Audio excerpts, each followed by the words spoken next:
वर्तमान बड़ खबर युक्त 2 परीक्षा फल प्रकाश पाई। गणशिक्षा मंत्री नित्यानंद गंड रेजल्ट पुस्तिका उन्मोचन करछंती।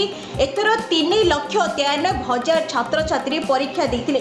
सेति मध्यरु 3,16,787 जन युक्त 2 परीक्षा रे पास होचंती।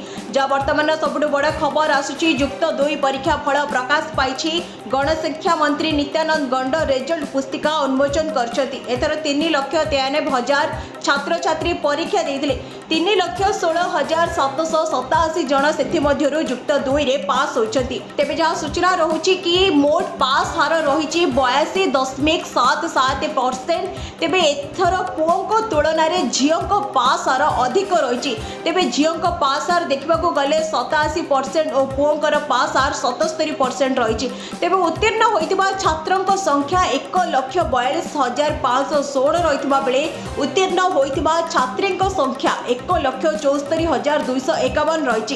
तेबे कलारे 80.51% परीक्षार्थी कृतकार्य होइछंती। तेबे विज्ञान रे 87.49% और वाणिज्य रे 83.2% कृतकार्य होइछंती। तेबे धंदामूलक शिक्षा रे मोट 60% छात्र छात्री पास होइछंती।